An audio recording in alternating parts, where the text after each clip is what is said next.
there's no tomorrow. We can own the night. Don't worry about a thing. Don't worry about a thing. Don't worry about a thing. What's up YouTube, this is Eagle-Eye00 signing in once again, and today I have for you a tutorial on how to get nuclears or de-atomizer strikes / bombs. The gameplay in the background is me using the NV4 Fallout Suppressor, which I highly recommend everyone uses if they're going to go for de-atomizer strikes. But that's not necessary to say that you have to use this gun. There are a lot of different loadouts and rigs and weapons that you can easily get them with. I just find this the easiest, especially if you're trying to go for your first nuclear. In this video, we're not really going to focus on the gameplay itself, but rather the class setup, the rigs I use, the traits and ability that I have on, and what I'm doing around the map. What I mean by that is the strategy that I'm using is relatively simple, is I'm rushing around until I get on about a 10 kill streak, and then I start holding down a particular area, which is right over here by the trains, which is extremely easy to hold down, especially if you have a long range suppressed weapon, as I do.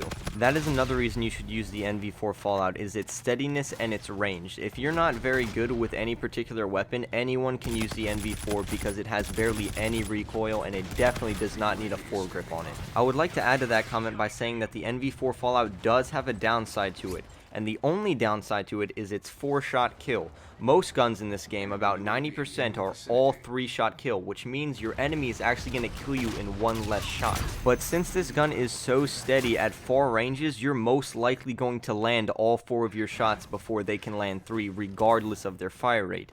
Let's say you both are at range and you have an NV4. Since your gun is steady, which makes it more accurate, you're easily going to be able to track them through the air and kill them before they can even get a hit marker on you, which is another reason why you should go, stay back, and hold down a position once you get past probably 10 to 15 kills. That's enough talk about the NV4, but if you do end up using this gun, again, I highly suggest you use the suppressor. The other attachments really don't matter, it's all your choice. This video isn't going to be as much on class setup and perks you should be using, because everyone has their own favorite perks. Again, I would highly suggest using Ghost with a suppressor, and they also have all their favorite attachments and guns, which I have no problem with them using anything they feel comfortable with. The real problem comes is when people try to drop de-atomizer bombs while using the wrong combat rig, the wrong ability, or the wrong trait. This alone can stop the dream of you dropping your first de-atomizer strike, your 5th de-atomizer strike, or your 100th. It's all about the combat rig. Since this is still basically the beginning of the video, I would also like to give you guys my credentials so you're not just randomly looking up a YouTube video and be like, oh, this kid dropped 1 de-atomizer strike and thinks he's hot stuff and thinks he can teach other people. I played this game for around 3 weeks and dropped 16 de-atomizer strikes. This is just one of the 16 gameplays, and if you don't believe me, I have a montage of me dropping all of them, so that link will be in the description below.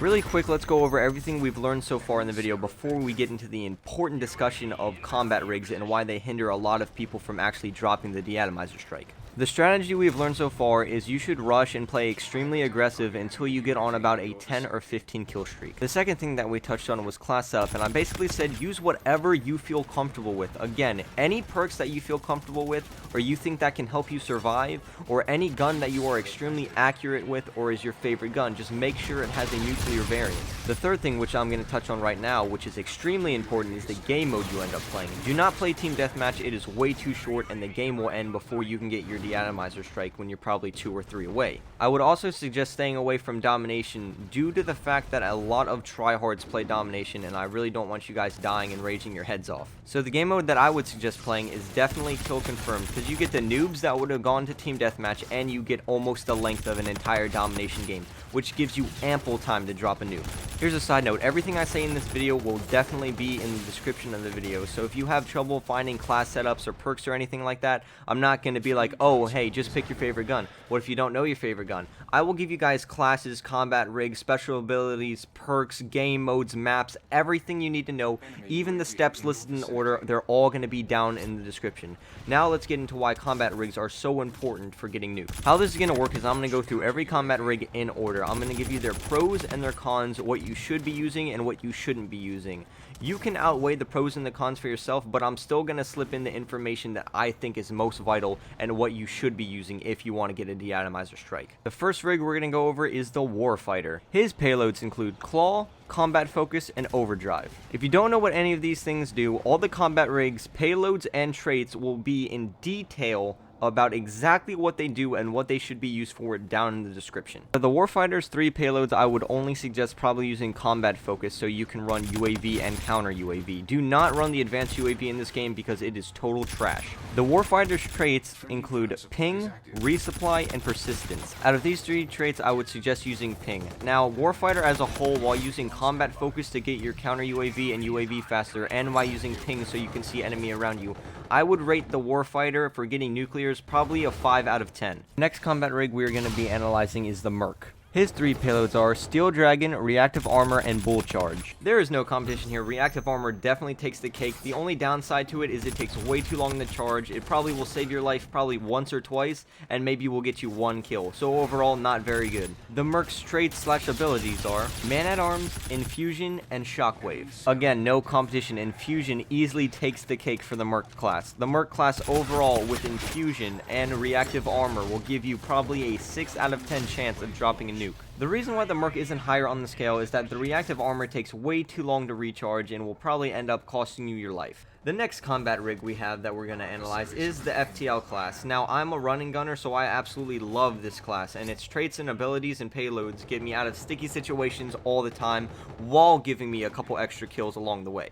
The payloads for the FTL combat rig include the Eraser, FTL Jump, and Phase Shift. FTL Jump and Phase Shift in my book end up equaling out, and it actually depends on what map it is for me to use either one. For close range maps, I would definitely want to do Phase Shift, and for maps that I can zoom around corners, I would definitely do FTL Jump. The FTL's traits include the following: Power Slide, Supercharge, and Perception.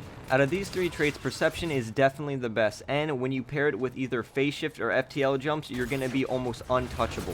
The FTL combat rig comes in on the scale as in a 7.5 out of 10. I highly suggest using this class. The next combat rig we would go over is the Striker, but I don't see the point of it since it's absolutely useless for getting nuclears, and if you can get a nuclear with the combat rig that's the Striker, you probably wouldn't be watching this video in the first place. So if I had to rank it, I would probably rank it a 3 out of 10. Let's move on. The next combat rig we'll be breaking down is the Phantom. The payloads for this combat rig include Pulsar, Ballista, and Active Camo. Out of all these, Active Camo is definitely the most useful, so I highly suggest using it. The traits for this combat rig are as follows: Marked Target, Heightened Senses, and Rear Guard. Out of these, Rear Guard will probably do you the most good so people can't shoot you in the back. For the Phantom combat rig, if you pair Active Camo with Rear Guard, I would rate this probably a 4 out of 10, maybe a 5 out of 10 if you're really good. The only problem with active camo is as soon as you shoot, you're not invisible anymore, so that's the only downside to that. Alright, let's move on to the last combat rig.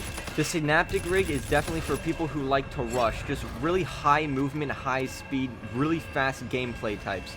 So if you're into that sort of thing, I highly suggest using this. Now let's go over the payloads. The payloads are Equalizer, Rewind, and Reaper. And the traits are Rushdown, Combat Burst, and Propulsion. For the Synaptic combat rig, I would definitely pair Rewind with Propulsion. That would give you the most consistent feeling of rushing and speed.